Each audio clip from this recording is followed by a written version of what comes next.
Hello everyone, আসসালামু আলাইকুম সবাইকে। আশা করছি সবাই অনেক অনেক বেশি ভালো আছো। আমি আলহামদুলিল্লাহ ভালো আছি। এসএসসি 25 ওয়ান শট প্রোগ্রামে তোমাদের সবাইকে আবারও স্বাগত জানাচ্ছি। আমি তোমাদের আবিদ আপু। আজকে আমাদের আলোচনার টপিক হচ্ছে বই পড়া।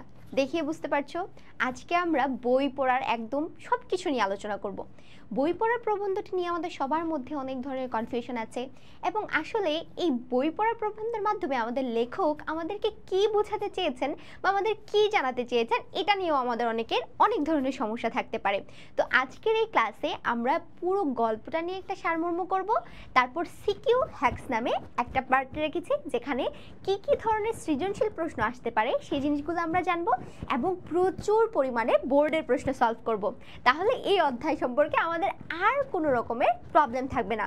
তাহলে চলো, তোমরা আমাকে দেখতেই পাচ্ছ, আমাকে চিনো, আমার পরিচয়, এবং চলো আমরা এই প্রবন্ধতে কি বিষয় নিয়ে লেখক আলোচনা করেছেন সেটা নিয়ে একটু কথা বলি।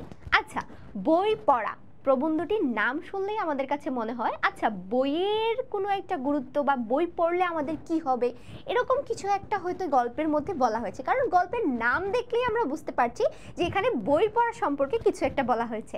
হ্যাঁ, তুমি ঠিকই ধরতে পেরেছো, এখানে আসলে বই পড়ার যে গুরুত্ব এবং তাৎপর্য সেটা উপস্থাপন করা হয়েছে। এখন বই পড়ার গুরুত্বটা কি, তাৎপর্য কি? আমরা তো সবাই ছোটবেলা থেকে বই পড়ি, তাই না?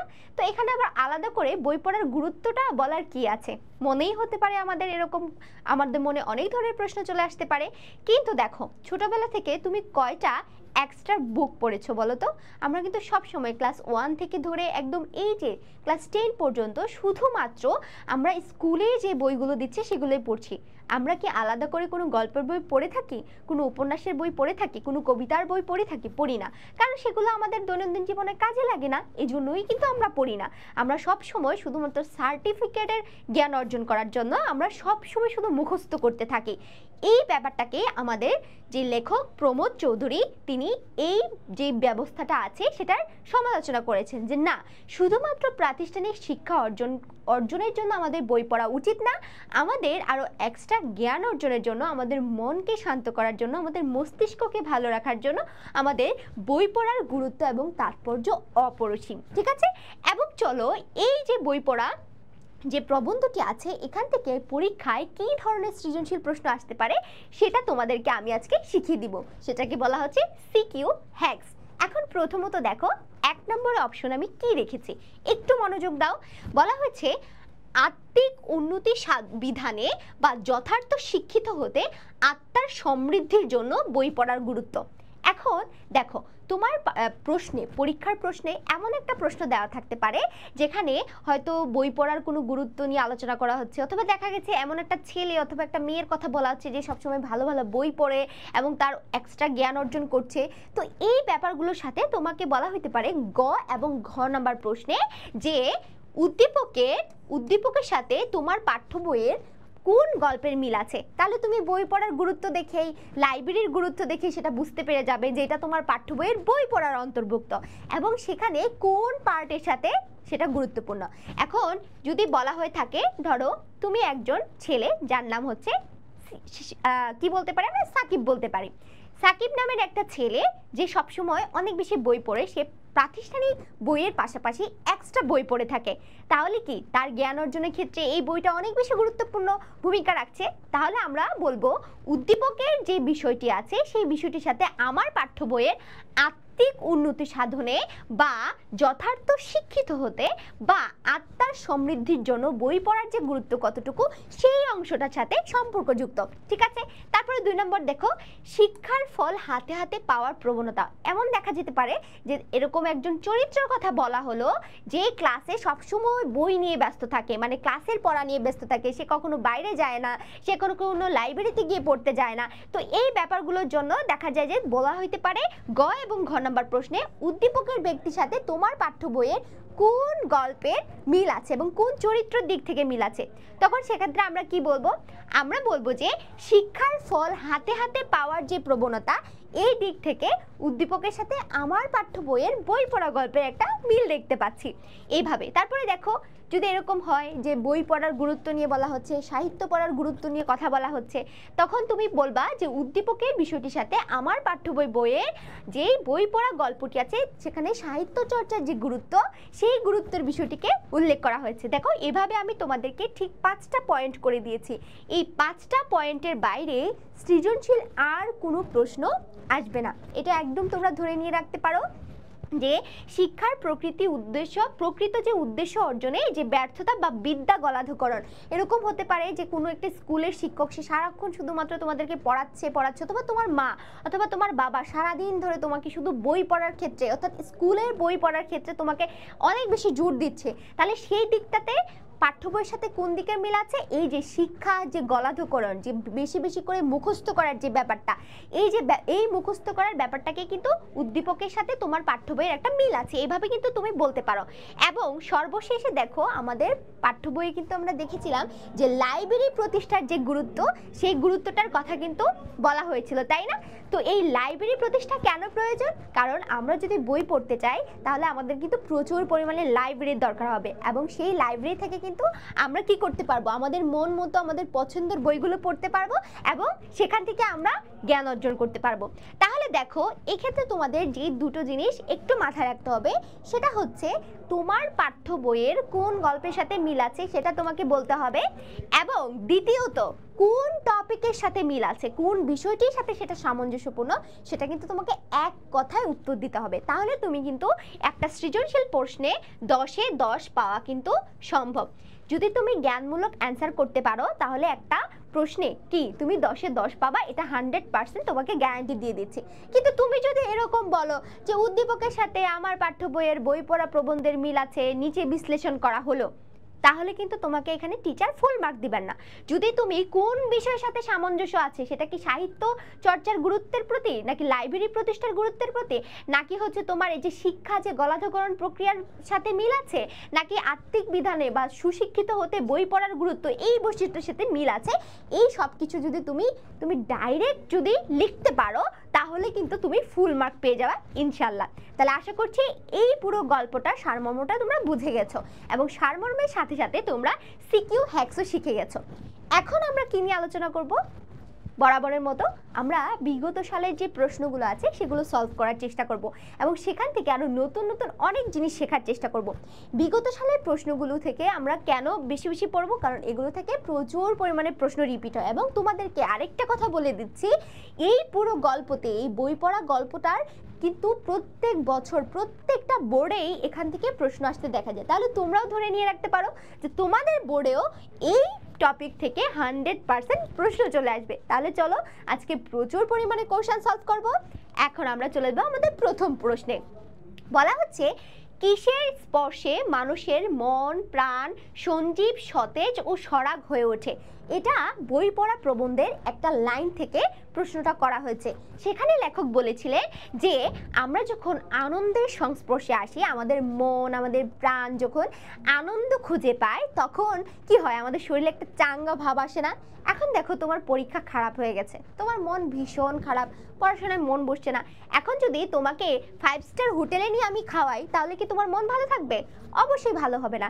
কিন্তু ধরো আজকে তোমার মনটা অনেক খুশি, তুমি তোমার বন্ধুদের সাথে অনেক আড্ডা দিয়েছো, তুমি একটা বই পড়ে আজকে কমপ্লিট করে ফেলেছো, তোমার মনটা অনেক বেশি খুশি। তখন তোমাকে যদি আমি একটু নুডলসও খেতে দেই, একটা ধরো আমি যদি পান্তা ভাত দিয়েও তোমাকে ভাত দেই, তোমার কিন্তু খেতে ভালো লাগবে, কারণ তোমার মনটা সেখানে ভালো। তো কিসের স্পর্শে আসলে মানুষের মন প্রাণ সঞ্জীব সতেজ ও সরাগ হয়ে ওঠে? সেটা হচ্ছে আনন্দের স্পর্শে আসলে। কিসের স্পর্শে? আনন্দের। এখানে দেখো অপশনগুলো খুবই কনফিউজিং, কেননা আমরা অনেক সময় মনে করতে পারি যে আমাদের যে প্রবন্ধটি আছে বই পড়া, সেখানে হয়তো সাহিত্যের কথা বলা হয়েছে, তারপর সেখানে লাইব্রেরির কথা বলা হয়েছে, হয়তো সাহিত্য এবং লাইব্রেরি থেকে কোনো একটা উত্তর হতে পারে, কিন্তু না, এটা আমাদের বইয়ের যে গল্পটি আছে সেই গল্পের একটা লাইন থেকে উঠিয়ে দেওয়া হয়েছে। সো লাইনে যেটা বলা হয়েছে সেটাই তোমাকে অ্যান্সার করতে হবে। তাহলে এই দুটা কি, সাহিত্য এবং লাইব্রেরি কিন্তু বাদ, এবং অর্থ এখানে বাদ পড়ে যাবে। তাহলে আমাদের অ্যান্সার হবে কি? পাঠ্য বইয়ের মতে আমাদের অ্যান্সার কিন্তু হবে আনন্দ। কি হবে তাহলে? চলো সঠিক উত্তরটা একটু দেখে নিই। সঠিক উত্তর হচ্ছে আনন্দ। অর্থাৎ আনন্দের সংস্পর্শে যখন আমরা আসি তখন আমাদের মন সঞ্জীব, সতেজ এবং সরাগ হয়ে ওঠে। বলো এই প্রশ্ন কি আর কখনো ভুল হবে? কখনো ভুল হবে না। তাহলে চলো নেক্সট আমরা চলে যাই, নিচের কোন রচনাটি আলাদা শ্রেণীর? আলাদা শ্রেণীর প্রশ্নটার মধ্যে একটা কেমন যেন একটা ভাব মনে হচ্ছে না? তোমার কাছে মনে হতে পারে আপু বই পড়া, মমতাদি, নিমগাছ, সুবা এই তিনটাই তো আমাদের পাঠ্য বইয়ের গল্প, তাহলে আমরা কিভাবে বুঝবো যে এটা আলাদা শ্রেণীর কোনটা? তোমাদেরকে একটা টেকনিক শিখাই দিচ্ছি। দেখো সুভা যে গল্পটা আছে এখানে কিন্তু একজন বাক প্রতিবন্ধীকে নিয়ে কথা বলা হয়েছে, এবং এই বাক প্রতিবন্ধী মানুষরা যে আমাদের সমাজে অবহেলিত সেটা আমরা সবাই জানি। তার মানে এটা একটা গতানুগতিক নিয়মে লেখা একটি গল্প। নিম গাছ, দেখো নিম গাছের মধ্যেও কিন্তু আমরা একটা বিষয় দেখতে পাচ্ছি যে আসলে ঘরের গৃহিণীদেরকে আমরা সবাই কি করি, যার যার প্রয়োজন মতো তাদেরকে ব্যবহার করি, কিন্তু তাদেরকে আমরা কেউ গুরুত্ব দেই না। এটা কিন্তু বাস্তব, তাই না? এটাও গতানুগতিক নিয়মে লেখা একটি গল্প। মমতাদি, এখানে কিন্তু আমরা দেখি যে আসলে যে তোমার শ্রেণী বিভাগটা, যে উচ্চ শ্রেণীর মানুষদের সাথে নিম্ন শ্রেণীর মানুষদের যে একটা বিভেদ আছে, তাদের মধ্যে যে একটা কি থাকে, একটা শ্রেণীগত একটা ধর্মগত পার্থক্য থাকে, সেই বিষয়টি নিয়ে আলোচনা করা হয়েছে। এটাও কিন্তু একটা গতানুগতিক নিয়ম নিয়ে আলোচনা করা হয়েছে। এখন বলো এই যে বই পড়ার প্রবন্ধটাতে আমরা কি দেখি বলো তো? স্বভাবত এখানে বইয়ের গুরুত্ব নিয়ে অথবা বই নিয়ে কথা বলার কথা ছিল, কিন্তু লেখক এই পুরো গল্পতে আমাদের যে এই যে পুরো ভারতবর্ষে, পুরো উপমহাদেশে, পুরো বাংলাদেশের যে শিক্ষা ব্যবস্থা আছে তার সমালোচনা করেছেন। তিনি বলেছেন যে এই যে শিক্ষাটা আমরা গ্রহণ করছি এটা আমাদের জন্য ঠিক নয়, এখানে আমাদেরকে প্রচুর পরিমাণে লাইব্রেরি প্রতিষ্ঠা করতে হবে, আমাদের যে প্রাতিষ্ঠানিক শিক্ষার বাইরে গিয়ে জ্ঞান অর্জন করতে হবে, আমাদেরকে সুশিক্ষিত হতে হবে। যে কথাগুলো কিন্তু সবাই বলে না, এটা একটু গতানুগতিক ধারার থেকে বাইরে। এজন্য আমরা যদি বলি নিচের কোন রচনাটি আলাদা শ্রেণীর, তাহলে উত্তর কি হবে? উত্তর হবে বই পড়া। দেখো তাহলে অ্যান্সার আমরা পেয়ে যাচ্ছি বই পড়া। তাহলে নেক্সট প্রশ্নে আমরা চলে যাই। বই পড়া প্রবন্ধে উল্লিখিত মা চরিত্রটি কার বা কিসের প্রতিনিধিত্ব করে? আমরা দেখতে পেরেছিলাম তাই না, একজন মা তার সন্তানকে জোর করে খাওয়াচ্ছে, কি বলতো?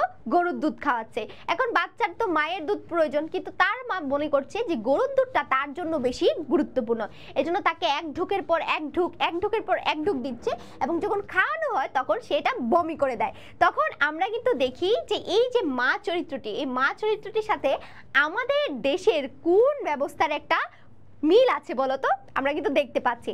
এখন অপশনগুলো দেখি। বলা হচ্ছে অভিভাবকের মিল আছে, শিক্ষা পদ্ধতির মিল আছে, শিক্ষকের মিল আছে, নাকি শিক্ষা প্রণেতার মিল আছে? এখন তোমার কাছে মনে হতে পারে মা হচ্ছে আমাদের অভিভাবক, হয়তো এটার অ্যান্সার অভিভাবক, কিন্তু না, এখানে মাকে একটা উপমা হিসেবে ব্যবহার করা হয়েছে। অর্থাৎ এখানে মা যে তার সন্তানকে জোর করে খাওয়াচ্ছে এবং সন্তান সেটাকে বমি করে দিচ্ছে, এই জিনিসটার সাথে আমাদের বাংলাদেশের যে শিক্ষা ব্যবস্থা তার একটা মিল আছে। অর্থাৎ আমাদের টিচাররা এত এত নোট দিয়ে দেয় আমাদেরকে, সেটা আমরা ধুমায় মুখস্থ করি এবং পরীক্ষার হলে গিয়ে সেটাকে আমরা বমি করে দিই, অর্থাৎ মুখস্থ লিখে আসি। এটার সাথে আমরা বলবো যে আমাদের দেশের যে শিক্ষা পদ্ধতি তার একটা মিল আছে। পারবা না বলো? অনেক ইজি কিন্তু। দেখো এইভাবে যদি আমরা বিশ্লেষণ করে করে পড়ি তাহলে কোনো প্রশ্নতেই কিন্তু আমাদের আর কোনো প্রবলেম থাকবে না। নেক্সট আমরা চলে যাই, দেখো উত্তর কিন্তু শিক্ষা পদ্ধতি। নেক্সট প্রশ্নে চলে যাই। প্রমোদ চৌধুরীর মতে কোনটি সাক্ষাৎভাবে উদরপূর্তির কাজে লাগে না? উদরপূর্তি মানে কি? এই জিনিসটা আমাদেরকে জানতে হবে, নাহলে আমরা প্রশ্নের অর্থই বুঝতে পারবো না। উদর শব্দের অর্থ হচ্ছে পেট। উদর শব্দের অর্থ কি বলতো? উদর শব্দের অর্থ হচ্ছে আমাদের যে পেট, এই পেট। আর পূর্তি মানে হচ্ছে ভরাট করা, ভরাট করা। এখন দেখো বলা হচ্ছে প্রমোদ চৌধুরীর মতে কোন জিনিসটা আমাদের পেট ভরাতে পারে না? বলো তো কোন জিনিসটা আমাদের পেট ভরাতে পারে না? সাহিত্য, লাইব্রেরি, শিক্ষা, নাকি জীবন ও শক্তি? কোনটা বলো তো? তোমাদের কাছে মনে হতে পারে আচ্ছা এটা মনে হয় সাহিত্য হতে পারে, এটা মনে হয় লাইব্রেরি হতে পারে, কারণ বই পড়া প্রবন্ধে তো সাহিত্যের কথা বলা হয়েছে, লাইব্রেরির কথা বলা হয়েছে, এখন শিক্ষাও হইতে পারে, জীবনী শক্তি হইতে পারে। তাহলে চলো আমরা এটার অ্যান্সারটাকে সেটা দেখে নিব। দেখো সাহিত্য হচ্ছে এটার অ্যান্সার। কেন বলো তো?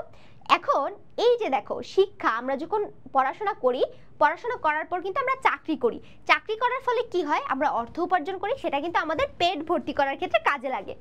এবং লাইব্রেরিতে কি হইতে পারে?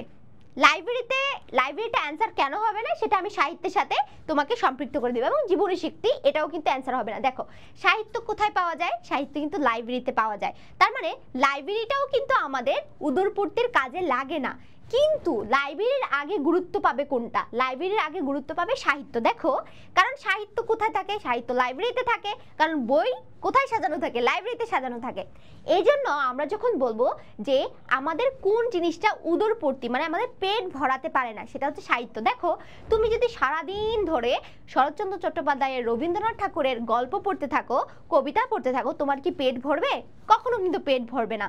অর্থাৎ লেখকের মতে সাহিত্য কখনো আমাদের উদরপূর্তি অর্থাৎ পেট ভরাতে সাহায্য করতে পারে না। তাহলে এটার অ্যান্সার কি হবে? এটার অ্যান্সার হবে সাহিত্য। বুঝতে পেরেছো? নেক্সট চলে যাই। প্রমোদ চৌধুরীর সাহিত্যিক ছদ্মনাম কোনটি? আমরা জানি আমাদের পাঠ্য বইয়ে বলা হয়েছে প্রমোদ চৌধুরীর যে সাহিত্যিক যে ছদ্মনামটা সেটার নাম কি বলতো? সেটার নাম হচ্ছে আমাদের বীরবল। এবং বনফুল কার সাহিত্যিক ছদ্মনাম বলতো? রবীন্দ্রনাথ ঠাকুরের, এটা আমরা সবাই জানি। তো এই বীরবল হচ্ছে আমরা কাকে বলে থাকি? প্রমোদ চৌধুরী। এখানে আরেকটা প্রশ্ন তোমাদের কাছে, আমরা অনেকেই ভুলে প্রমোদ চৌধুরীকে প্রথম চৌধুরী বলে ফেলি, এটা কিন্তু একদমই করা যাবে না। আর কারা কারা ভুলে এতদিন পর্যন্ত প্রমোদ চৌধুরীকে প্রথম চৌধুরী বলতা তারা কিন্তু কমেন্টে জানিয়ে যাবে, ঠিক আছে? তো চলো, প্রমোদ চৌধুরীর সাহিত্যিক ছদ্মনাম কিন্তু আমরা পেয়ে গেলাম বীরবল, ঠিক আছে? এবং তার যে সবুজপত্র পত্রিকা ছিল সেটা কিন্তু আমাদের যে সাহিত্য জগতে অনেক বড় একটা অবদান রেখেছিল, এটা মনে রাখবা। এবং এই প্রমোদ চৌধুরীর যে লেখক পরিচিতিটা আছে, তোমার বইয়ের যে লেখক পরিচিতিটা আছে, এটা কিন্তু ভালো করে তুমি পড়ে ফেলবা, ঠিক আছে? তার জন্ম, তার মৃত্যু, তারপরে হচ্ছে কি তার সাহিত্যকর্ম, তারপরে হচ্ছে তিনি তার ছদ্মনামটা কি ছিল, যদি গুরুত্বপূর্ণ কোনো পুরস্কার পেয়ে থাকেন সেই বিষয়গুলো নিয়েও কিন্তু তুমি কি করে ফেলবা? আয়ত্ত করে ফেলবা, ঠিক আছে?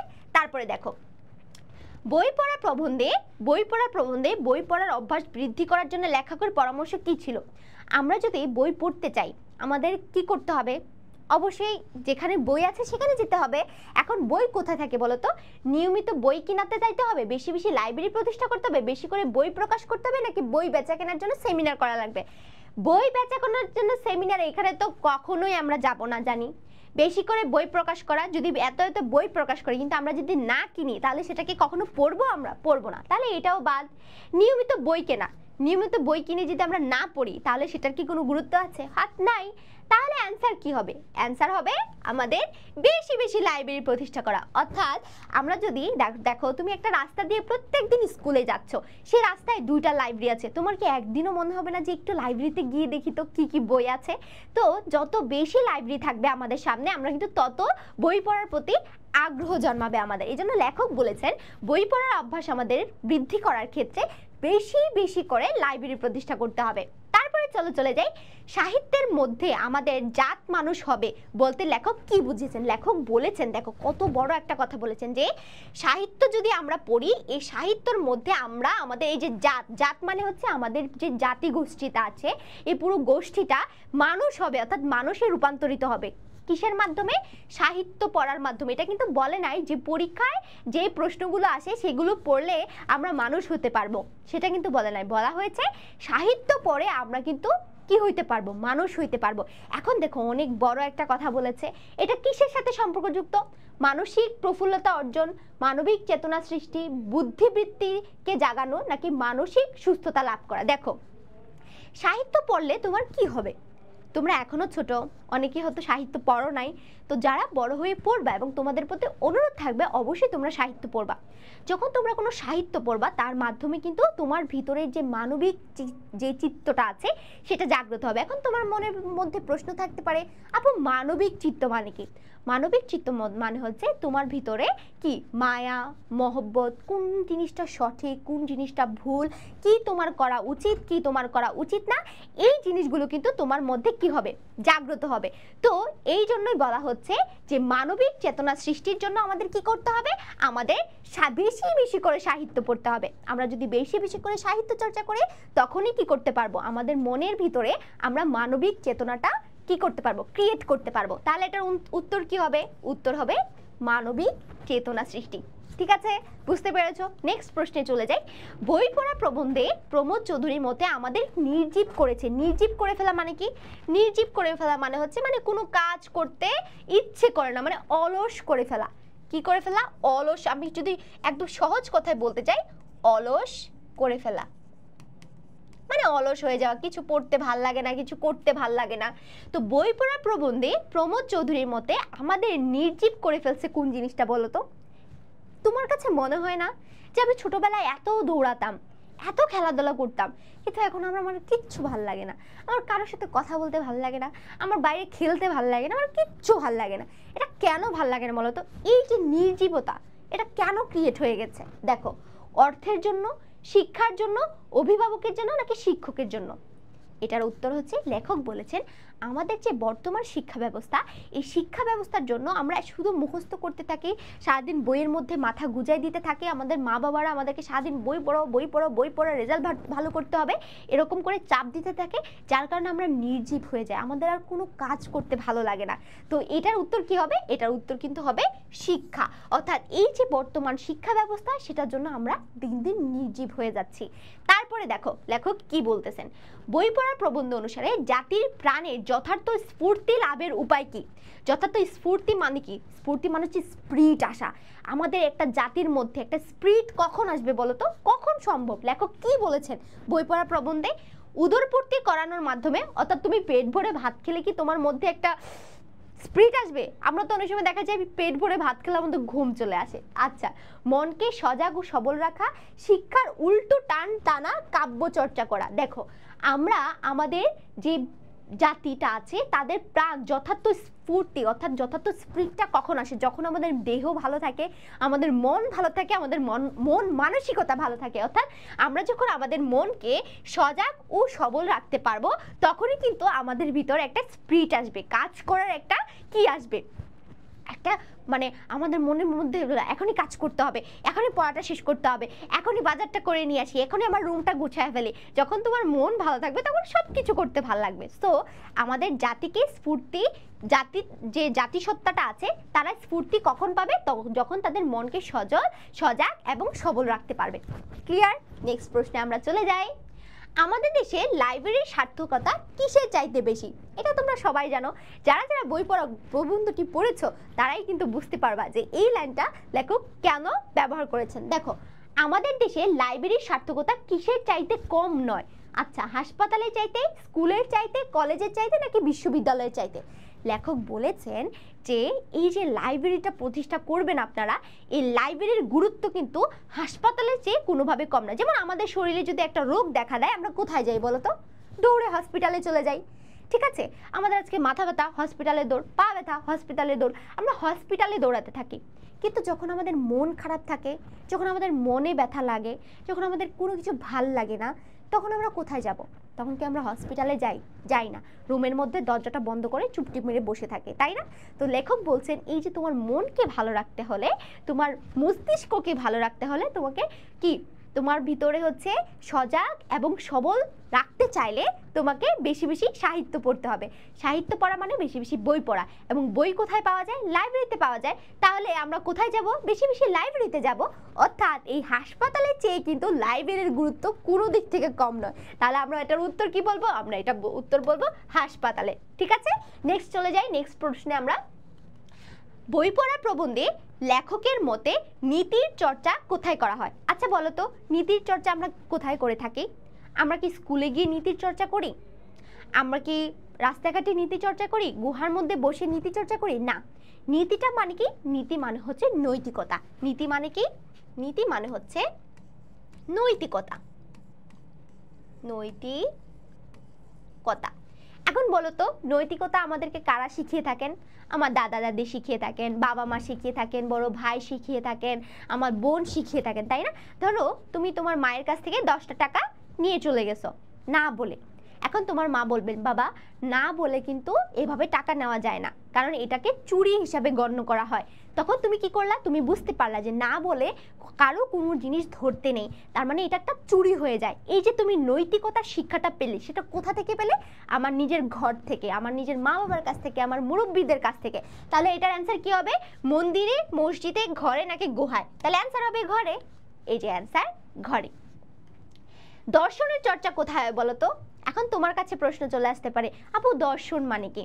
দর্শন মানে হচ্ছে কোনো একটা বিষয় নিয়ে যুক্তি তর্ক উপস্থাপন করা, জ্ঞান অর্জন করা, দেন হচ্ছে কোনো একটা বিষয়কে মানে তুমি ডিটেলস জানা, এই ব্যাপারটাকে বলা হচ্ছে দর্শন চর্চা।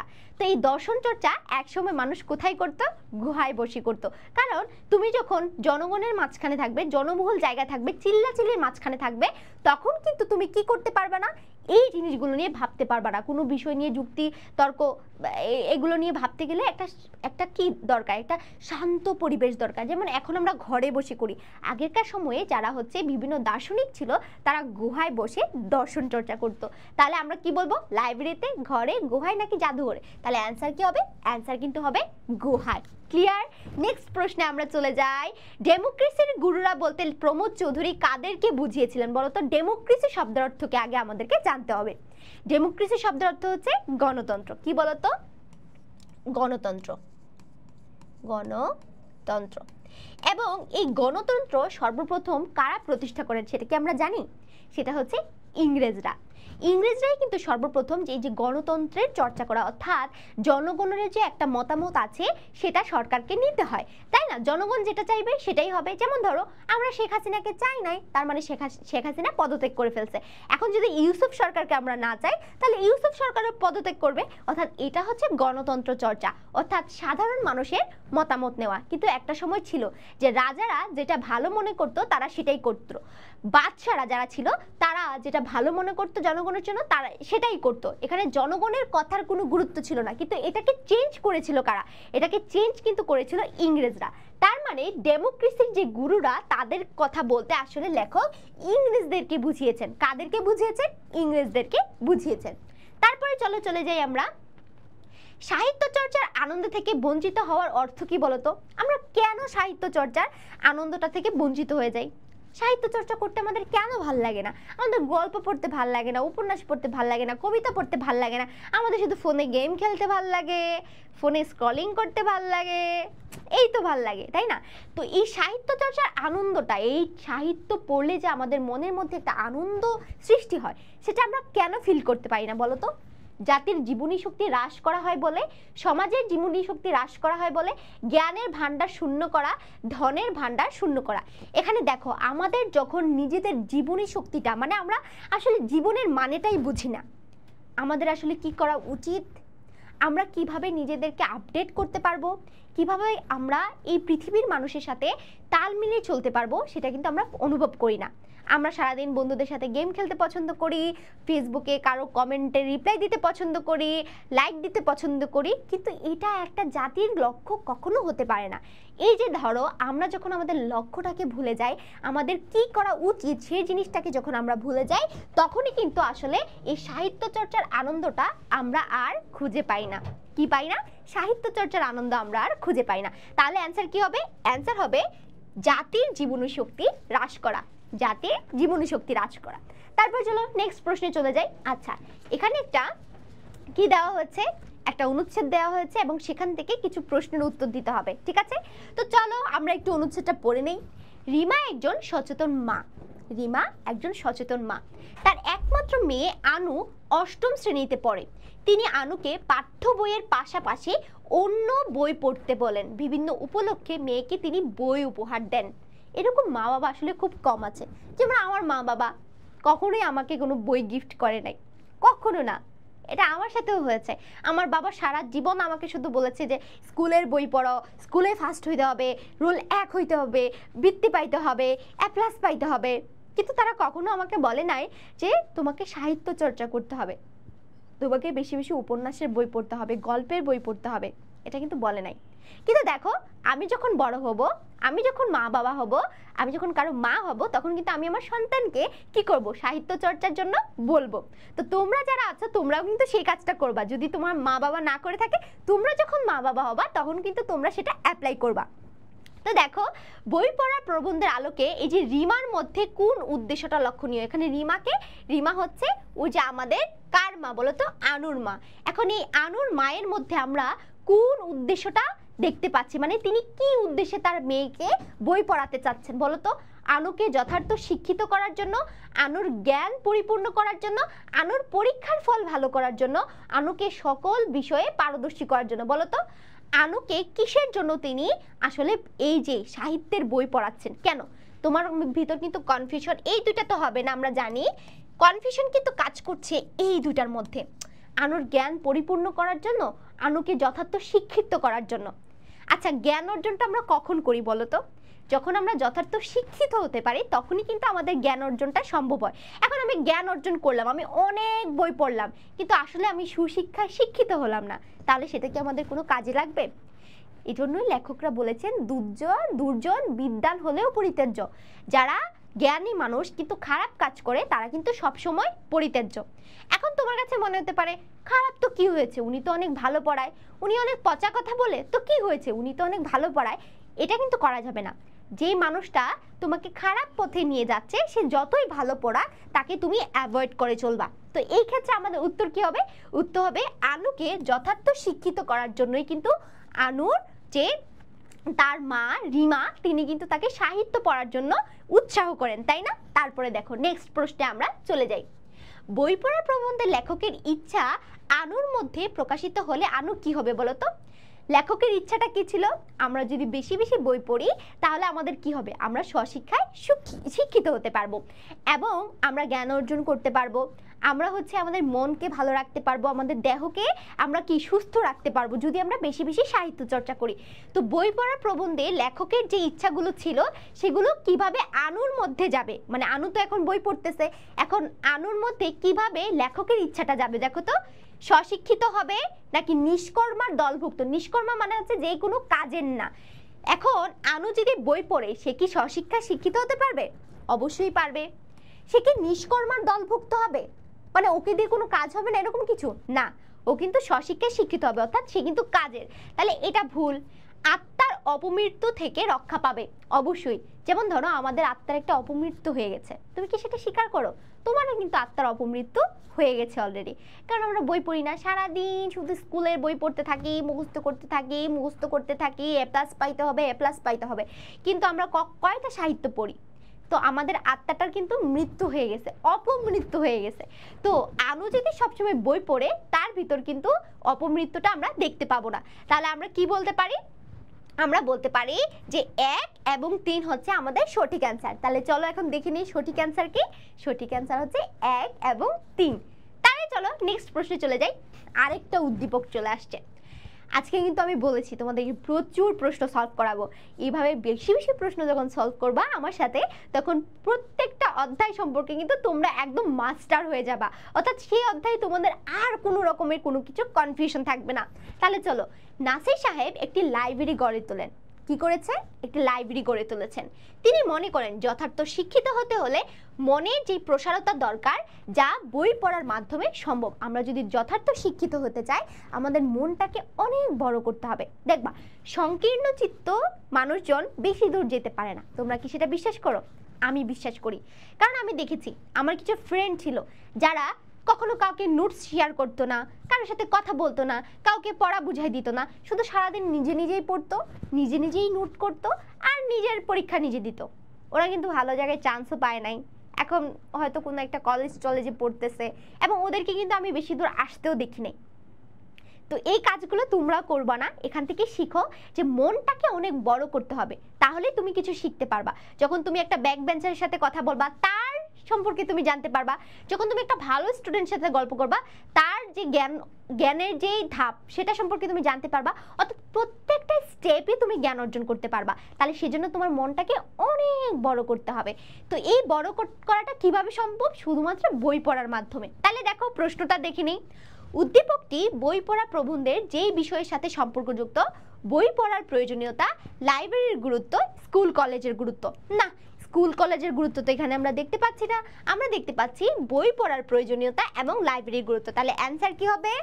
নিঃসন্দেহে 1 এবং 2। তাহলে আমরা দেখে নেই উত্তর হচ্ছে 1 এবং 2। তাহলে চলো পরবর্তী প্রশ্নে চলে যাই। বই পড়ার প্রবন্ধে যে দিকটি উদ্দীপকে প্রকাশিত হয়েছে। আচ্ছা, বই পড়ার প্রবন্ধে লেখক আমাদেরকে যে বিষয়গুলো বলেছেন সেই বিষয়গুলোর সাথে দেখি তো উদ্দীপকের বিষয়গুলোর মিল আছে কিনা। আচ্ছা দেখো, বই পড়ার প্রবন্ধে যে দিকটি উদ্দীপকে প্রকাশিত হয়েছে, সাহিত্যের সার্থকতা, লাইব্রেরির গুরুত্ব, সাহিত্য চর্চার গুরুত্ব নাকি হাসপাতালের গুরুত্ব। আমরা কিন্তু দেখি যে উদ্দীপকের যে ব্যক্তিটি ছিলেন তিনি একটা লাইব্রেরি প্রতিষ্ঠা করেছিলেন এবং তিনি বই পড়ার প্রতি গুরুত্ব দিতে গিয়ে কিন্তু আসলে তিনি লাইব্রেরিটা প্রতিষ্ঠা করেছিলেন।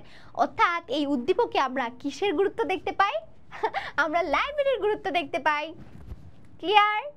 আচ্ছা, পরবর্তী প্রশ্নে চলে যাই। ইজি লাগছে তো না? ইজি বিজি একদম সিজি। এইটা কিন্তু অনেক সহজ। আমরা যত বেশি পরিমাণে প্রশ্ন সলভ করব তত বেশি পরিমাণে আমাদের জ্ঞানের প্রসারতা বৃদ্ধি পাবে। মালিয়ারা গ্রামের কৃষক বিমলের প্রাতিষ্ঠানিক শিক্ষা না থাকলেও, অর্থাৎ সে কখনো স্কুল কলেজে যায় নাই, কিন্তু বিভিন্ন প্রক্রিয়ায় নিজেকে জানা এবং ঋদ্ধ হওয়া তার সহজাত প্রবণতা। অর্থাৎ যদিও সে কখনো স্কুল কলেজে যায় নাই, কিন্তু সে বিভিন্ন বই টই পড়ে, অর্থাৎ অল্প অল্প জিনিস জেনে সে কিন্তু তার জ্ঞানের প্রসারতাটা অনেক বেশি বাড়িয়ে ফেলছে। তাই তিনি নিজস্ব অর্থায়নে ও গ্রামের যুবকদের সহযোগিতায় গড়ে তোলেন জ্ঞান চর্চার পাদপীঠ পাঠাগার। পাঠাগার মানে কি? পাঠাগার মানে হচ্ছে লাইব্রেরি। এখন আমরা দেখতে পাচ্ছি উদ্দীপকের বিমল চরিত্রের সাথে নিজের কোন বাক্যটি সম্পর্কযুক্ত বলতো। আমরা কিন্তু বিমলকে দেখছি যে সে কোনো প্রাতিষ্ঠানিক শিক্ষা, হয়তো সে ক্লাস 1-2 পর্যন্ত পড়েছে, অর্থাৎ সে রিডিংটা পড়তে পারে, কিন্তু সে কিন্তু MA পাস করে নাই, BA পাস করে নাই, অনার্স পাস করে নাই। সে নিজে পড়াশোনা করে এত দূর পর্যন্ত এসছে এবং এখন একটা লাইব্রেরিও প্রতিষ্ঠা করে ফেলছে। তার মানে আমরা দেখতে পাচ্ছি যে নিজে জ্ঞান অর্জন করে তাকে কি বলা হয়? স্বশিক্ষায় সুশিক্ষিত, তাই না? তাহলে এই যে তার উদ্দীপকের যে গ্রামের কৃষক বিমল, এই বিমলের সাথে এখানের কোন লাইনটার মিল আছে? পাশ করা শিক্ষিত হওয়া এক বস্তু নয়, যে জাতি মনে বড় সেই জাতি জ্ঞানেও বড়, সাহিত্যের মধ্যে আমাদের জাত মানুষ হবে, সুশিক্ষিত লোক মাত্রই স্বশিক্ষিত। তাহলে আমরা বুঝতেই পারছি অ্যান্সার কোনটা হবে। অ্যান্সার হবে সুশিক্ষিত লোক মাত্রই স্বশিক্ষিত, কারণ আমরা বিমলের মধ্যে সেই গুণটা দেখতে পাই। পরবর্তী প্রশ্নে চলে যাই। বিমলের উদ্যোগ কোন সূত্রে বই পড়ার প্রবন্ধের লেখকের প্রত্যাশা পূরণ করে? আমরা কিন্তু দেখি যে লেখক বলেছেন বেশি লাইব্রেরি প্রতিষ্ঠা করতে হবে এবং লাইব্রেরি প্রতিষ্ঠা করার মাধ্যমেই আমাদের মধ্যে সাহিত্য চর্চাটা পরিপূর্ণভাবে কি বিকাশ ঘটানো সম্ভব। তার মানে উদ্দীপকের বিমলের মধ্যে আমরা লেখকের এই লাইব্রেরি প্রতিষ্ঠার যে ব্যাপারটা সেটা দেখতে পাই, তাই না? তাহলে বিমলের উদ্যোগ কোন সূত্রে বই পড়ার প্রবন্ধের লেখকের সাথে মিল আছে? মুখস্থ বিদ্যা অর্জনের ক্ষেত্রে? মুখস্থ বিদ্যা বর্জন নাকি অর্জন? এই যে দেখো, এটা কিন্তু বর্জন, অর্জন নয়। যদি অর্জন হতো তাহলে কিন্তু এই অপশনটা হতো না, কিন্তু এখানে বলা হয়েছে মুখস্থ বিদ্যা বর্জন। বর্জন শব্দের অর্থ হচ্ছে বাদ দেওয়া। মানে তুমি যখন সাহিত্য বেশি করে পড়বা, তোমার দেখবা কোনো জিনিস মুখস্থ করতে হবে না, তুমি একটা জিনিস একবার পড়ে সেটা সাহিত্যর মতো করে চিন্তা করতে পারবা। অর্থাৎ তোমার মধ্যে মুখস্থ যে বিদ্যাটা আছে সেটাকে বর্জন করার প্রবণতাটা চলে আসবে। লাইব্রেরি প্রতিষ্ঠা করা, হ্যাঁ এটা বই পড়ার সাথে উদ্দীপকের মিল আছে। সাহিত্য চর্চার মাধ্যমে শিক্ষিত হওয়া, এটারও মিল আছে। তার মানে আমরা অ্যান্সার করব কি 1, 2 এবং 3। দেখো, আচ্ছা 1, 2 এবং 3 হওয়ার কথা। এটা উত্তরটা মুখস্থ বিদ্যা বর্জন, লাইব্রেরি প্রতিষ্ঠা, সাহিত্য চর্চার মাধ্যমে শিক্ষিত হওয়া। আমরা পরবর্তী প্রশ্নে চলে যাই। বিমলের উদ্যোগ কোন সূত্রে বই পড়া প্রবন্ধের লেখকের প্রত্যাশা পূরণ করে? এখন বিমল উদ্দীপকে যে দুটি উদ্যোগ নিয়েছিল, যে সে স্বশিক্ষায় শিক্ষিত হয়েছিল এবং সে কি করেছিল? লাইব্রেরিটা প্রতিষ্ঠা করেছিল, অর্থাৎ পাঠাগার প্রতিষ্ঠা করেছিল। এখন তার এই উদ্যোগের সাথে বই পড়া প্রবন্ধের লেখকের কোন উদ্যোগগুলোর সাথে সম্পৃক্ত সেটা আমাদেরকে নির্ণয় করতে হবে। দেখো, মুখস্থ বিদ্যা বর্জন করা, এটা কিন্তু বই পড়া প্রবন্ধে একটু ইন্ডিকেট আমরা দেখতে পাই, কিন্তু উদ্দীপকে এর কোনো কথাই কিন্তু আমরা দেখতে পাচ্ছি না। লাইব্রেরি প্রতিষ্ঠা করা, ওকে, এটা আমরা উদ্দীপকেও দেখতে পাই এবং বই পড়া প্রবন্ধেও কিন্তু দেখতে পাই। সাহিত্য চর্চার মাধ্যমে শিক্ষিত হওয়া, এই জিনিসটাও কিন্তু আমরা উভয় জায়গায় দেখতে পাই। তাহলে অ্যান্সার কি হবে? অ্যান্সার হবে আমাদের, তোমরাই বলো কি হবে বলো তো, 2 এবং 3। তাহলে চলো পরবর্তী প্রশ্নে চলে যাই। শুধু পড়াশোনাতে কিছু হয় না, বাজনার বোল লোকে বেশ মুখস্থ বলতে পারে, হাতে আনা বড় শক্ত। দেখো, এই লাইনটার ভাবার্থ কিন্তু অনেক বেশি। এটা আমরা অনেকেই বুঝতে পারি না। দেখো, শুধু পড়াশোনাতে কিছু হয় না, আমরা শুধুমাত্র মুখস্থ করে পড়লেই কিন্তু সেটা যে আমরা লাইফে অ্যাপ্লাই করতে পারবো সেই বিষয়টা কিন্তু তেমন না। বাজনার বোল লোকে বেশ মুখস্থ বলতে পারে। বাজনার বোল বলতে এখানে আসলে তোমার বিভিন্ন তালকে বোঝানো হয়েছে। যেমন ধরো আমরা বলে থাকি যে ত্রিতাল, হ্যাঁ, ত্রিতাল হচ্ছে ধা ধিন ধিন দা, ধা ধিন ধিন দা, না তিন তিন না, তা ধিন ধিন দা। এখন এই বোলগুলো আমি মুখে কিন্তু সহজে বলতে পারবো, তুমিও মুখস্থ করতে পারবা। ধা দিন দিন দা, ধা দিন দিন দা, না তিন তিন না, তা দিন দিন দা। মুখস্থ করা সহজ, কিন্তু সেটা বাজিয়ে দেখানো অথবা হাতে সেটা বাজিয়ে দেখানো কিন্তু ভীষণ কঠিন কাজ। কারণ কোথায় তোমাকে তালি দিতে হবে, কোথায় তোমাকে খালি দিতে হবে, এই জিনিসগুলো কিন্তু তুমি যদি বাস্তবে না শিখো, সরাসরি যদি তুমি সেগুলোকে অর্জন না করতে পারো, সেটা কিন্তু তুমি দেখাতে পারবে না। তো এখানে এই জন্য বলা হয়েছে যে বাজনার ভুলগুলো আমরা মুখস্থ বলতে অনেক সুবিধা আমাদের, কিন্তু আমরা যখন হাতে সেটা আনতে চাই সেটা কিন্তু খুবই কষ্টের কাজ। এখন দেখো, উদ্দীপকের ভাবার্থ বই পড়া প্রবন্ধের যেই উক্তির সাথে সামঞ্জস্যপূর্ণ তা হলো, মনের দাবি রক্ষা না করলে আত্মা বাঁচে না, পাশ করা ও শিক্ষিত হওয়া এক বস্তু নয়, সুশিক্ষিত লোক মাত্রই স্বশিক্ষিত। দেখো, এখানে কি সাহিত্য চর্চার কোনো কথা বলেছে? বলে নাই। তার মানে মনের দাবি রক্ষা করা বলতে এখানে সাহিত্য চর্চাটাকে আমরা বুঝতে পারছি, কিন্তু উদ্দীপকে কিন্তু তার কোনো কথা বলা হয় নাই। তার মানে এটা আমাদের যেই বই পড়া প্রবন্ধে বলা হলো, যেহেতু উদ্দীপকে বলা নাই তাহলে বাদ। এবং পাশ করা ও শিক্ষিত হওয়া এক বস্তু নয়, ঠিক তেমনি আমরা মুখস্থ করা এবং হাতে দেখা যেমন এক বিষয় নয়, ঠিক তেমনি পাশ করা বা শিক্ষিত হওয়া একরকম নয়। এখন একটা মানুষ পাশ করতেই পারে, কিন্তু সে কি সুশিক্ষায় শিক্ষিত কিনা সেটা তোমাকে জানতে হবে অথবা বুঝতে হবে। তাহলে এটার সাথে আমাদের উদ্দীপকের এবং বই পড়া প্রবন্ধের একটা মিল দেখতে পাচ্ছি। সুশিক্ষিত লোক মাত্রই স্বশিক্ষিত, অবশ্যই যেই মানুষটা সুশিক্ষিত সে অবশ্যই নিজে নিজে পড়ে পড়ে নিজে বুঝে বুঝেই কিন্তু সে আজকে এই পর্যন্ত এসছে। কারণ টিচার কতক্ষণ ধরে তোমাকে মুখস্থ করাবে, তোমার আব্বু আম্মু কতক্ষণ ধরে তোমাকে পড়াবে, তুমি যদি নিজে থেকে সেটা না শিখো, নিজে থেকে উপলব্ধি না করো, তাহলে সেই শিক্ষাটা কিন্তু কখনোই কাজে লাগবে না। তাহলে আমরা উত্তর পেয়ে যাচ্ছি 2 এবং 3। ক্লিয়ার? নেক্সট চলে যাই। শুধু এই যে দেখো, উদ্দীপকের এই যে লোক বলা হয়েছে, বলো তো বাজনার বোল লোকে বেশ মুখস্থ বলতে পারে। এই যে লোক বলতে আসলে বই পড়া প্রবন্ধে কাকদেরকে বোঝানো হয়েছে বলো তো? লোক বলতে আসলে এখানে আমাদেরকে বোঝানো হয়েছে, আমরা যারা শিক্ষার্থীরা আছি, সাধারণ জনগণরা আছি। এখন বলো, একটা বাজনা, একটা তাল, সেটা কে বাজায়? আমি বাজাই, তুমি বাজাও, আমার আব্বু বাজায়, নাকি আমার আম্মু বাজায়? সবাই বাজাতে পারে, কিন্তু তাদেরকে কি বলা হয়? তাদেরকে বলা হয় বাজিকর। অর্থাৎ যারা তাল বাজিয়ে থাকে তাদেরকে বলা হয় বাজিকর। অর্থাৎ আমরা যারা পড়াশোনা করে থাকি আমাদেরকে যেমন শিক্ষার্থী বলা হয়, ঠিক তেমনি যারা বাজনা বাজিয়ে থাকে তাদেরকে কিন্তু বাজিকর বলা হয়ে থাকে। এখন উদ্দীপকের এই যে লোকেরা, যে বাজনার বোল লোকে বেশ মুখস্থ করতে পারে, কিন্তু সেটা কি করা, হাতে আনা বড় শক্ত। এখানে লোকে বলতে আসলে আমাদেরকে বোঝানো হয়েছে, অর্থাৎ বাজিকরদেরকে বোঝানো হয়েছে। নেক্সট চলে যাই। এই যে দেখো, উত্তর চলে আসছে এন্ড আমরা নেক্সট প্রশ্নে চলে যাব। আজকের বাজারে কোন শ্রেণীর লোকের কোনো অভাব নাই? আজকের বাজারে আসলে জ্ঞানদাতার কোনো অভাব নাই। তুমি দেখবা রাস্তাঘাটে হাঁটতেছো, চলতেছো, মানুষ তোমাকে জ্ঞান দিচ্ছে, এই তুমি এটা করো না কেন, এই তুমি এটা করো না কেন, আরে জানিস আমি তো আজকে এগুলো করে ফেলছি, আমি ওগুলো করে ফেলছি, আমি অনেক বড় হয়ে গেছি, এই এটা করবা। হ্যাঁ, দেখবা তোমার বড় ভাই যদি একটু ভার্সিটিতে পড়ে, সেই জ্ঞান দিবে, এই ভালো করে পড়, এটা করতে হবে, ওটা করতে হবে। কিন্তু নিজে গিয়ে দেখো সারা বছর পড়ে নাই, হয়তো শেষের দিকে একটু পড়ে টড়ে চান্স পাইছে, এখন তোমাকে অনেক জ্ঞান দিতে আসছে। অর্থাৎ আমাদের যে বর্তমান বাজারে, অর্থাৎ আমাদের বর্তমান সময়ে জ্ঞানদাতার কোনো কি অভাব নাই, অর্থাৎ বিদ্যাদাতার অভাব নাই। জ্ঞান মানে হচ্ছে বিদ্যা, বিদ্যা মানে হচ্ছে শিক্ষা, অর্থাৎ শিক্ষা দেওয়ার জন্য মানুষের আজকাল অভাব নেই। ঠিক আছে? তারপরে দেখো, বই পড়া প্রবন্ধ অনুসারে সেই গঙ্গাতে অবগাহন করেই আমরা আমাদের সকল পাপ মুক্ত হব। বাক্যে পাপ মুক্ত বলতে কি বোঝানো হয়েছে? এটা কিন্তু বই পড়া প্রবন্ধটা যারা পড়েছে তোমরা অলরেডি পড়ে ফেলছো, এবং যারা পড়ো নাই অবশ্যই পড়ে নিবা। এই গল্পে কিন্তু খুব সুন্দর করে একটা লাইন আছে যে সেই গঙ্গাতে অবগাহন করেই আমরা আমাদের সকল পাপ মুক্ত হব। এখন দেখো, আমাদের যেই শিক্ষাটা আমরা অর্জন করি প্রতিষ্ঠানের মধ্যে আর কি, যে এত ধরনের বই পড়ি, physics, chemistry, biology, higher math, Bangla, ইংরেজি, অঙ্ক, এই জিনিসগুলোকে যদি আমরা বলি আমাদের শরীরের একটা অংশ মাত্র, কিন্তু আমরা যখন সাহিত্যটা চর্চা করি তখন এটা হচ্ছে আমাদের পুরো বডিটাকে কি রিপ্রেজেন্ট করতেছে।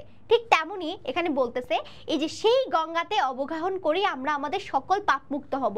এখন এই যে আমরা যদি পুরো শরীরটাকে একটা গঙ্গার সাথে অর্থাৎ গঙ্গা নদীর সাথে যদি আমরা তুলনা করি, তাহলে এই পুরো গঙ্গাটা কখন সম্পূর্ণ হবে? যখন আমরা সাহিত্য চর্চা করব। তো এই সাহিত্য চর্চাটা যখন আমরা করতে পারবো, তখন সকল ধরনের পাপ মুক্ত থেকে অর্থাৎ সকল ধরনের যে সংকীর্ণতা আছে আমাদের মধ্যে, যে ছোট মন মানসিকতা আছে, সবকিছু কিন্তু আমরা দূর করতে পারবো শুধুমাত্র সাহিত্য চর্চার মাধ্যমে। এজন্য বলা হচ্ছে যে গঙ্গা অর্থাৎ এই যে সাহিত্য চর্চাটাকে এখানে গঙ্গার সাথে তুলনা করা হয়েছে। এই সাহিত্য চর্চা করলে কেবলমাত্র আমরা পাপ মুক্ত হতে পারবো। তাহলে কি হবে বলতো? সর্ববিষয়ে জ্ঞান অর্জন করা, মনের সংকীর্ণতা মুক্তি করা, ধার্মিকতা পূর্ণ লাভ করা, সাহিত্য পাঠে অভ্যস্ততা। দেখো তাহলে দেখো আমি কিন্তু বলেছিলাম পাপ মুক্ত বলতে বলা হচ্ছে আমাদের মনের মধ্যে যত সংকীর্ণতা শুধুমাত্র আমরা সাহিত্য পড়ে সেটা আমরা কি করতে পারবো? দূর করতে পারবো। তাহলে এখানে পাপ মুক্ত বলতে বলা হচ্ছে মনের সংকীর্ণতা থেকে মুক্তি অর্থাৎ মনের সংকীর্ণতা দূরীকরণ। তাহলে চলো নেক্সট প্রশ্নে আমরা চলে যাই। সুসার শব্দের প্রকৃত অর্থ কি? আমাদের শব্দার্থ অংশ থেকে কিন্তু প্রশ্ন চলে আসছে পরীক্ষায়। এখন এই সুসার শব্দটার যে অর্থ সেটা তোমার বইয়ে কি আছে বলো তো? সুসার শব্দের অর্থ কিন্তু ছিল প্রাচুর্য, সচ্ছলতা। তাহলে আমরা কিন্তু পাচ্ছি প্রাচুর্যতা, হ্যাঁ প্রাচুর্যতা, সচ্ছলতা, তাই না? এই জিনিসগুলো কিন্তু আমরা সুসার শব্দের অর্থে, এরকম আরো কিছু শব্দ আছে আমাদের শব্দার্থ অংশে, সেই বিষয়গুলো কিন্তু তোমাদেরকে পড়ে ফেলতে হবে। তারপরে দেখো আমরা চলে যাই স্বশিক্ষা ও সুশিক্ষার অন্তরায় কোনগুলো? স্বশিক্ষা এবং সুশিক্ষার অন্তরায়। এখন তোমাদের কাছে মনে হতে পারে আপু অন্তরায় মানে কি? অন্তরায় মানে হচ্ছে বাধা। অন্তরায় শব্দের অর্থ কি? অন্তরায় শব্দের অর্থ হচ্ছে বাধা। এখন বলো স্বশিক্ষায় শিক্ষিত হতে এবং সুশিক্ষায় শিক্ষিত হতে তোমার বাধা কোন কোনগুলো? আমাদের বই পড়া প্রবন্ধ অনুসারে বলা হচ্ছে জাতিকে সাহিত্য চর্চার আনন্দ থেকে বঞ্চিত করা, দুঃখ দারিদ্র সংকটপূর্ণ জীবন, পর্যাপ্ত লাইব্রেরি প্রতিষ্ঠা না করা। এখন তোমার কাছে মনে হতে পারে আপু এখানে তো তিনটাই প্রশ্নের উত্তর হওয়ার কথা, কিন্তু আমাদের পাঠ্য বইয়ে সুন্দরভাবে বলা হয়েছে যে স্বশিক্ষা এবং সুশিক্ষার যে অন্তরায় সেটা হচ্ছে আমাদের যে দুঃখ দারিদ্রতা সেটা আমরা দূর করতে না পারার কারণে এবং পর্যাপ্ত লাইব্রেরি প্রতিষ্ঠা না করার কারণে। তাহলে এখানে অ্যান্সার কি হবে? এখানে অ্যান্সার হবে 2 এবং 3। কি হবে বলো? 2 এবং 3। ঠিক আছে, তারপরে নেক্সট চলে যাই আমরা। বার্ট্রান্ড রাসেল বলেছেন সংসারে জ্বালা যন্ত্রণা এড়াবার প্রধান উপায় হচ্ছে মনের ভিতর আপন ভুবন সৃষ্টি করে নেওয়া। তোমার মনে হতে পারে আমি খুব একা, আমার কেউ নাই, কেউ আমাকে ভালোবাসে না, কেউ আমাকে বুঝে না। তুমি নিজের মতো করে একটা জগৎ ক্রিয়েট করে নাও। যেমন ধরো আমার কথাই বলি, সবাই আমাকে বলে তুমি সবসময় এত হাসি খুশি কিভাবে থাকো? তোমার মনে কি কখনো কোনো দুঃখে আসে না? হ্যাঁ আসে, আমার মনেও অনেক দুঃখ আসে, কিন্তু আমি আমার জগৎটাকে এমনভাবে বানিয়ে নিয়েছি যে আমার দুঃখগুলোকে আমি আমার সুখগুলো দিয়ে চাপা দিয়ে দিই, যেন সেই দুঃখটা কারোর সামনে প্রকাশ না পায়। আমি সবসময় অনেক হাসি খুশি থাকি, অনেক উৎফুল্ল থাকি, অনেক মজা করি, অনেক মাস্তি করি। তো এই ক্ষেত্রে বলা হচ্ছে যে সংসারের যত জ্বালা অর্থাৎ এই পৃথিবীতে বেঁচে থাকার ক্ষেত্রে আমাদের যত জ্বালা যন্ত্রণা আছে সেগুলো যদি আমরা ভুলে থাকতে চাই, আমাদের নিজেদের একটা জগৎ বানাতে হবে। এবং সেটা কিভাবে বানাবো? এবং বিপদকালে তার ভিতরে আমাদেরকে ডুব দিতে হবে। অর্থাৎ যখন আমাদের ভিতর কষ্টগুলো চলে আসবে তখন ওই জগতের ভিতরে আমরা ডুব দিয়ে ফেলবো, তাহলে এই কষ্টগুলো আমাদেরকে আর ছুঁতে পারবে না। যে যত বেশি ভুবন সৃষ্টি করতে পারে যন্ত্রণা এড়াবার ক্ষমতা তার ততই বেশি হয়। উদ্দীপকের মূল ভাবের সঙ্গে তোমার পঠিত কোন রচনার সাদৃশ্য রয়েছে? শিক্ষা ও মনুষ্যত্ব, বই পড়া, সুভা, সাহিত্যের রূপ ও রীতি। দেখো এখানে লেখক কি বলেছেন, তুমি যদি এই উদ্দীপকটা দিয়ে কিন্তু আমরা বুঝতে পারি যে তোমার যদি পড়তে ভালো লাগে না, কাজ করতে ভালো লাগে না, তোমার মনে অনেক কষ্ট, তুমি তোমার মতো করে একটা জগৎ সৃষ্টি করো, সেখানে তুমি সাহিত্য চর্চা করো, সাহিত্যর মধ্যে তোমরা আনন্দ খুঁজে পাও। তো এই ব্যাপারটাই কিন্তু উদ্দীপকে আমরা দেখতে পাচ্ছি, অর্থাৎ এটা আমাদের বইয়ের বই পড়া প্রবন্ধের সাথে কিন্তু একটা মিল রয়েছে। তারপর দেখো 10ম শ্রেণীর ছাত্রী মিনা, 10ম শ্রেণীর মানে তোমাদের সহপাঠী মিনা লাইব্রেরিতে গিয়ে পড়াশোনা করে, অন্যদিকে তানিয়া তোমাদেরই একটা ফ্রেন্ড যে লাইব্রেরিতে অন্য বই পড়লে যে বলে যে লাইব্রেরিতে এত বই পড়ে কি লাভ হবে, লাইব্রেরিতে বেশি বেশি বই পড়লে তো সময় নষ্ট হয়, বরং আমি যদি এখন গিয়ে একটু ইংরেজি পড়ি, এখন একটু ফিজিক্স পড়ি, কেমিস্ট্রি পড়ি, তাহলে তো আমি A+ পেয়ে যাব। তো ক্লাসে প্রথম হওয়া যাবে না, সে মনে করে লাইব্রেরিতে যদি আমরা বই পড়ি বেশি বেশি করে সময় নষ্ট হবে এবং আমরা কখনো ক্লাসে ফার্স্ট হতে পারবো না। তো উদ্দীপকে মিনার কাজ, এই যে মিনা যে গিয়ে নিয়মিত লাইব্রেরিতে বই পড়ে, মিনার সাথে তোমার পাঠ্য বইয়ের বই পড়া প্রবন্ধের কোন দিকটি প্রকাশিত হয়েছে বলো তো? কোন দিকটি প্রকাশিত হয়েছে? স্বশিক্ষিত হওয়া, শখ পূরণ করা, ঐশ্বর্য নাকি মনোবল বাড়ানো? দেখো এই যে মিনা নিজে নিজে গিয়ে লাইব্রেরিতে সে পড়াশোনা করে, সে জ্ঞান অর্জন করছে, অর্থাৎ সে কি করছে? স্বশিক্ষায়, অর্থাৎ স্ব মানে নিজ শিক্ষায়, নিজ শিক্ষায় কিন্তু সে শিক্ষিত হচ্ছে। তাহলে কোনটার সাথে আমরা মিল দেখতে পাবো? স্বশিক্ষিত হওয়ার সাথে আমরা মিল দেখতে পাচ্ছি। পরবর্তী প্রশ্নে চলে যাই। পরবর্তী প্রশ্নে বলা হচ্ছে উদ্দীপকের যে তানিয়া মেয়েটা আছে, যে মনে করে যে বই পড়লে সময় নষ্ট হয়, পরীক্ষায় ভালো রেজাল্ট করা যায় না, এই তানিয়ার মতো মানুষেরা আসলে কি মনে করে বলতো? তারা লাইব্রেরির গুরুত্ব অনুভব করে না, নিজের মন গড়ে তুলতে পারে না, সাহিত্য চর্চার সুফল সম্বন্ধে তারা কিছুই জানে না।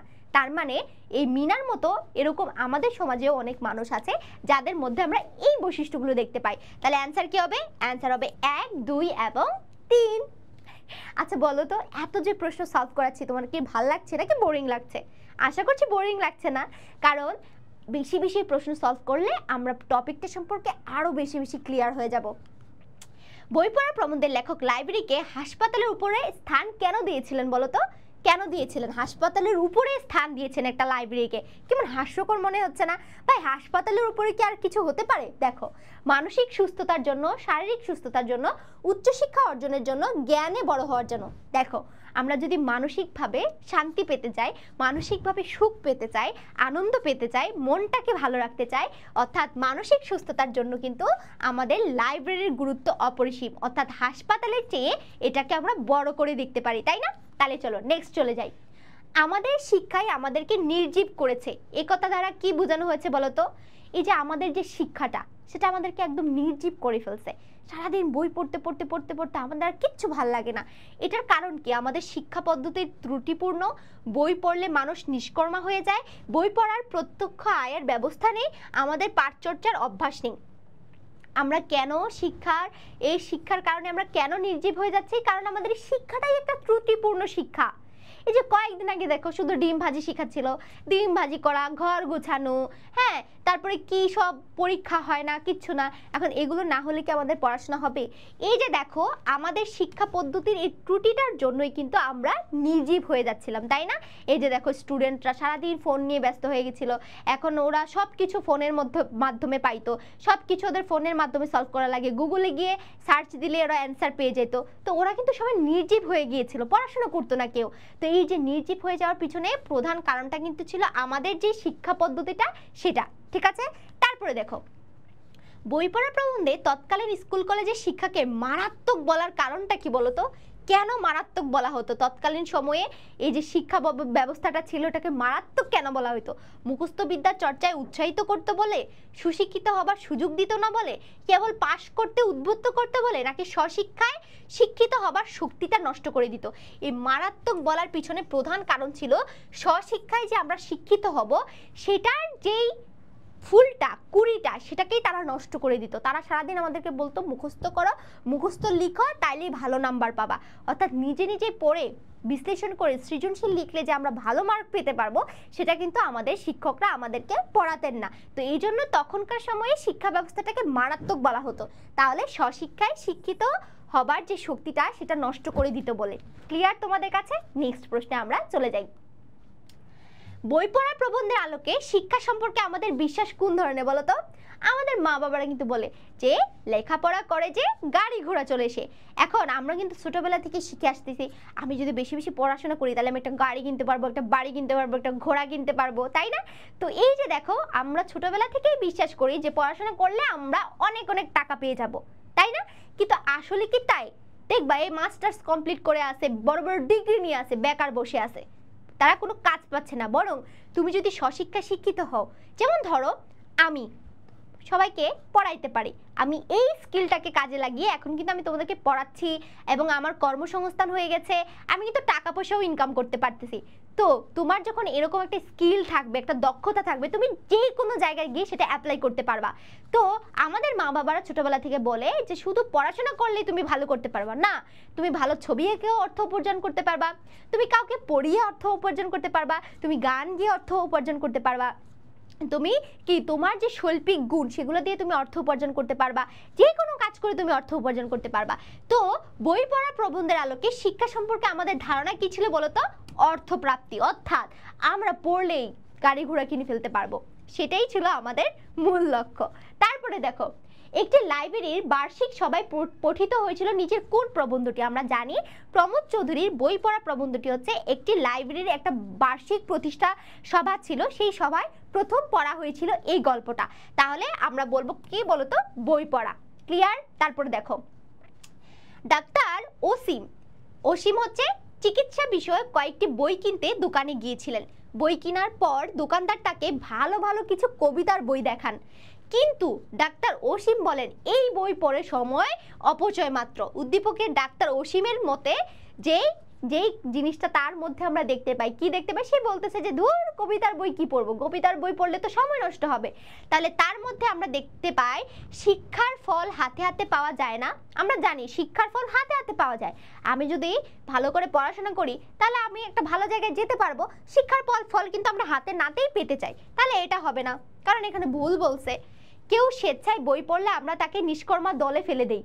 হ্যাঁ, এটা কিন্তু আমরা দেখতে পাচ্ছি যে ডক্টর অসীমের মধ্যে, কারণ সে মনে করে যে যারা শুধু শুধু বই কবিতা পড়ে সময় নষ্ট করে, তো তারা তো একটা অলস, হ্যাঁ, তারা তো সময় নষ্ট করতেছে, তো তাদেরকে আমরা নিষ্কর্মার দলে ফেলে দিই। শিক্ষার ফল লাভের জন্য আমরা সকলে উদ্বাহু, অর্থাৎ এখন পড়ছি এখনই রেজাল্ট পাইতে হবে, এখন পাস করছি এখনই আমাকে চাকরি পাইতে হবে, অর্থাৎ শিক্ষার ফলটা আমাকে এখনই পাইতে হবে, এই মন মানসিকতা কিন্তু আমাদের মধ্যে আছে। এবং ডক্টর অসীমের মধ্যেও কিন্তু সেটা আমরা দেখতে পাই, অর্থাৎ তিনি ডাক্তার, সে ডাক্তারের বই পড়ে এখনই সেই রোগী দেখে অনেক টাকা ইনকাম করে ফেলতে পারবে, এই মন মানসিকতা কিন্তু তার মধ্যে ছিল।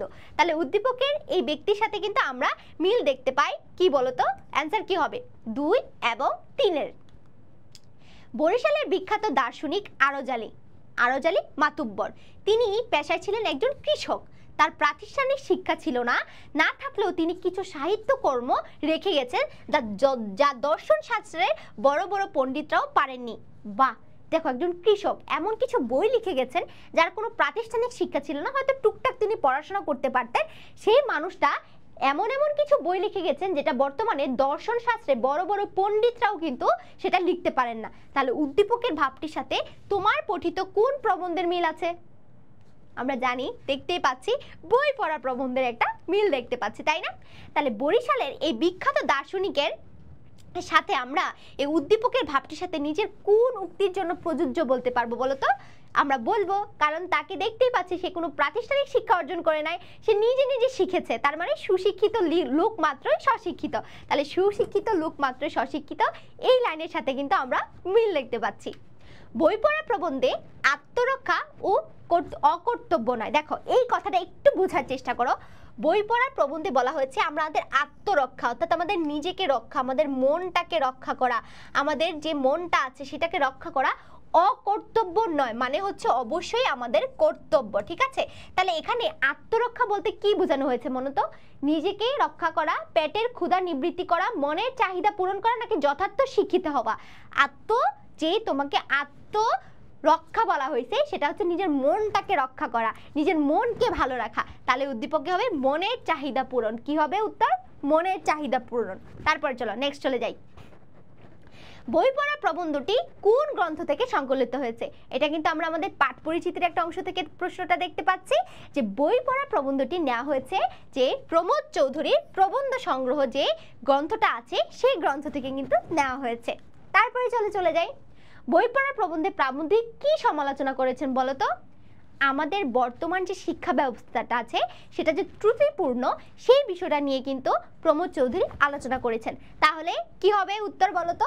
শিক্ষা ব্যবস্থার, শিক্ষা প্রতিষ্ঠানের, সাহিত্যের নাকি শিক্ষার্থীর? অবশ্যই শিক্ষা ব্যবস্থার সমালোচনা তিনি করেছেন। ক্লিয়ার? তারপরে চলো, বই পড়া এবং শিক্ষা ও মনুষ্যত্ব বই পড়া তোমাদের পাঠ্য বইয়ের দুটি গল্প এবং এই গল্পের মূল ভাবের মধ্যে একটা মিল আছে, এবং সেটা কোন দিক থেকে? জ্ঞান চর্চার দিক থেকে, সংস্কৃতি বোধ থেকে, নাকি আত্মার মুক্তির দিক থেকে? আমরা দেখি যে জ্ঞান চর্চা এবং কি আত্মার মুক্তির দিক থেকে বই পড়া এবং শিক্ষা ও মনুষ্যত্ব গল্পের মধ্যে একটা মিল দেখতে পাই। তাহলে অ্যান্সার কি হবে? অ্যান্সার হবে 1 এবং 3। তারপর দেখো, একজন যথার্থ শিক্ষকের সার্থকতা সেখানে যদি শিক্ষার্থীরা, একজন শিক্ষক সে কখন সার্থক হবে বলতো? এই যে দেখো, আমি তোমাদের এখন শিক্ষক, কারণ আমি তোমাদের পড়াচ্ছি, এখন আমার এই পড়ানোটা কখন সার্থক হবে বলতো?